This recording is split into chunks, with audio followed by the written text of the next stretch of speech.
জীবনের প্রথম তোমাদের বোর্ড পরীক্ষা অর্থাৎ মাধ্যমিক 2026 সালে যারা মাধ্যমিক পরীক্ষা দিতে যাচ্ছ সবারই একটু আধটু ইংরেজিতে ভয় থাকে। আশা করি এই যে আজকের ভিডিওতে আমি মাধ্যমিকের সম্পূর্ণ তোমাদের ইংরেজি বিষয়ের সাজেশন নিয়ে এসেছি। আশা করি এই ভিডিওটা দেখলে তোমাদের আর কোনোরূপ ভয় থাকবে না, আর আশা করি প্রত্যেকেই 90%-এর অ্যাবাভ তোমরা নাম্বার পাবে। অবশ্যই তোমরা সাবস্ক্রাইব করে পাশের যে বেল আইকন আছে সেই বেল আইকনটা প্রেস করবে। So guys, let's start. At first scene থেকে দেখে নেওয়া যাক এবছর তোমাদের খুব ইম্পর্টেন্ট যেটা আছে সেটা হচ্ছে প্রোজ থেকে তোমাদের আওয়ার রানওয়ে কাইটটা তোমাদের ভালো করে পড়তে হবে। আশা করি এই আওয়ার রানওয়ে কাইটটাই তোমাদের সিন আসবে এবছর, ঠিক আছে। আর কবিতা অর্থাৎ পোয়েট্রি তোমাদের ফ্যাবেলটা করতে হবে এবছর ভালো করে। তার সাথে আমি সাপোর্টে রেখেছি পোয়েট্রি থেকে দ্য স্নেল, আর প্রোজ থেকে the passing away of Bapu, ঠিক আছে। এই দুটোও ভালো করে করতে হবে, আওয়ার রানওয়ে কাইট আর the passing away of Bapu. আর এইগুলো থেকে যে গুরুত্বপূর্ণ প্রশ্নগুলো তোমাদের আসতে চলেছে সেই গুরুত্বপূর্ণ প্রশ্নগুলোর ভিডিও নিয়ে আসছি আমি। তাই এখনও যারা নতুন, যারা সাবস্ক্রাইব করোনি তারা সাবস্ক্রাইব করে রাখবে যাতে করে পরের ভিডিওগুলো খুব সহজেই তোমরা পেয়ে যাও। নেক্সট এরপর তার সাথে father self, my own true family, এগুলো একটু দেখে নিতে হবে। কিন্তু সবচেয়ে যেটা তোমাদের ইম্পর্টেন্ট প্রোজ থেকে আওয়ার রানওয়ে কাইট এবং পোয়েট্রি থেকে তোমাদের ফ্যাবেল, কী ধরনের প্রশ্ন আসবে, ঠিক আছে, কিভাবে অ্যাটেম্প করলে তোমরা ফুল মার্ক পাবে, সিন থেকে 20 পাবে, তার একটা সম্পূর্ণ ভিডিও আমি নিয়ে আসতে চলেছি। সো গাইজ, এরপর আমরা নেক্সট যেটা 20 নাম্বারে তোমাদের সেটা হচ্ছে আনসিন।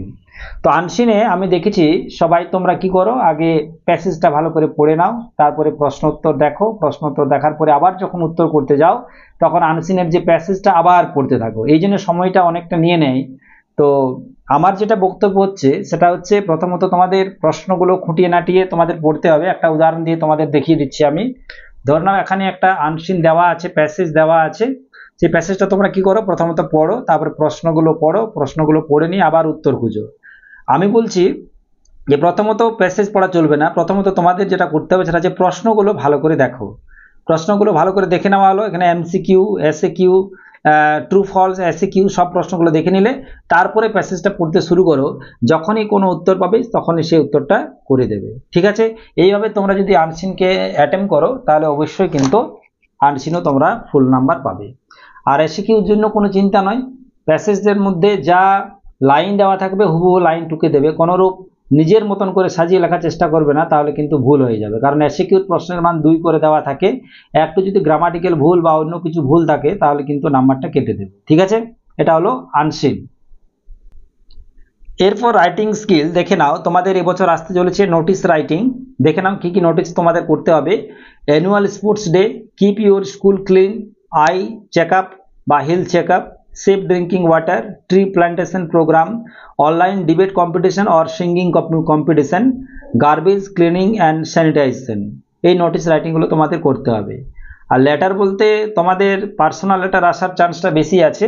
তো পার্সোনাল লেটার তোমাদের যেটা করতে হবে সেটা হচ্ছে preparation for the Madhyamik examination, inviting him or her to your house during summer, unforgettable incident in your life, uses too much of mobile phone. আর যেটা করতে হবে benefits of reading a good news paper.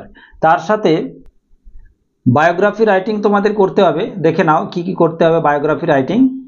Soumitra Chattopadhyay বা Chatterjee, Lata Mangeshkar, William Shakespeare, Mother Teresa, Bibhutibhushan Bandyopadhyay, Mahendra Singh Dhoni, এগুলো করতে হবে biography writing. তার সাথে প্যারাগ্রাফও কিছু করে নিয়ে যেতে হবে, যেটা হচ্ছে importance of sports in student life, save drive save life, importance of reading newspaper, uses and abuses of internet or mobile, festival you like most বা game, duties and responsibilities of students.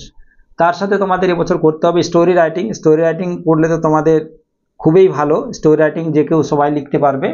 R process writing আমি শেখাবো তোমাদের, process রাইটিংটাও তোমরা কিভাবে করতে হয়, যে কোনো একটা প্রসেস রাইটিং শিখলেই তোমরা যে কোনো প্রসেস রাইটিং করতে পারবে। এরপর আসি গ্রামার। তো গ্রামারের জন্য আমি একটা ভিডিও নিয়ে আসছি আমি। আশা করি সেই গ্রামারের যে ভিডিও, সেই ভিডিওটা যদি তোমরা অনুসরণ করো তাহলে অবশ্যই তোমরা গ্রামারেও ফুল নাম্বার পাবে।